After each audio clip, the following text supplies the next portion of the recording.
Hello to all you Aries people, welcome for your monthly horoscope of June already. I hope you're doing well. I'm hoping that you're staying healthy in these surrealistic times, but let's get into it because June is such an eventful month. I'm going to talk about the eclipses. Eclipses are going on there. I'm going to talk about a Venus going direct again, and I'm going to talk about the Mercury is going retrograde. So it's quite an eventful month. But first things first, the eclipses. The eclipses that are happening are belonging to the Saros family number 4. For the nerds around you, amongst you. And this Saros family, I'll put a link below for that video if you are really interested in knowing more about astrology. But the thing is, this is a Saros energy. The energy of these eclipses is that there are some blockages there. Well, don't we meet blockages at this time? My goodness me. And it's better to act after the eclipse. So and this goes very well for you because your ruler Mars is in Pisces for the most of the month in your 12th house, and that can be sometimes it's not the time to really go forward and act and having a blast. That will be when Mars is in your sign and is going to be there for a long time.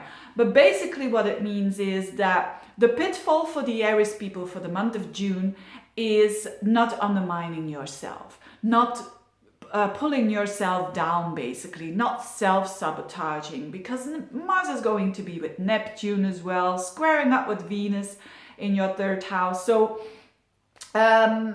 really very important month for you when it comes to knowing your blind spots, and we all have them. So when people are really pointing them out to you, try to listen, and try not to undermine yourself. Good, that's one thing. Now the eclipses are happening at the 5th of June, and that will be in Sagittarius. That is quite nice for you because it's a fellow fire sign happening in your 9th house. So, and it's an eclipse of the south node with the moon there. So that's about letting go of something. And for you, it means the 9th house is your opinions, your point of view, your perspective. So you're letting go of an old perspective, basically. I know this is very much on a mental level, but it can be very important as well. And then the Sun and also Mercury and also the Venus who went retrograde and all of that is in the 3rd house, which is your day-to-day communication. So it's like an old way of communicating is dissolving, is not working anymore. There's a new way, and it's quite a fresh one. So that's good news for all the Aries people who doing business or work in the communication sector, because you are going to be the ones that will not be in that victim role of we cannot travel now, or I'm exaggerating. I mean, I'm very annoyed as well that we cannot do what we want to do, but you know, you can be in the victim role, or you can say, hey, I'm going to find some new ways here. So Aries people, and especially with Venus going direct as well around the 26th of June, there is some new stuff that you're doing when it considers at least the way you communicate, and you're going to be like a bit avant la lettre almost. So you have the opportunity to be the example. Maybe you're going to work, you have a business of your own, and now you're going to start with a website and an internet shopping and whatnot. You're probably already doing that now with the Venus going backwards and forwards. But it's about these new things, and it's about the 3rd house is about skills, and oh boy, do you have an opportunity to use your skills and even to develop new ones. So that's more on a work level, that the way that you communicate now, it's probably very frustrating for you as an Aries person, but there's positive energy there coming towards you. Now the other eclipse is on the 21st of June, and it's at 0 degrees of Cancer. That is going to be a bit more tricky for you because it's in a square to your sign.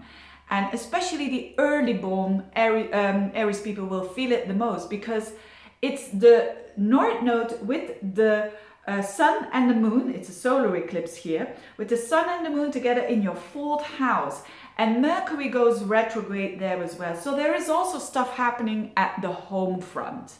And with Mercury going backwards on D, with all these dates here, Mercury going backwards on D, hang on there, it's at 40 degrees of Cancer on the 9th, around and about the 19th.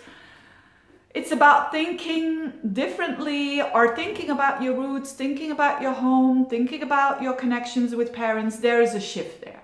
So that's more on an emotional level. And also with the solar eclipse, it shows a new beginning. It shows a new start. So probably because of, there's a lot of things going on, of course, in the world. But I think for you, it's about going towards that stability, that emotional stability.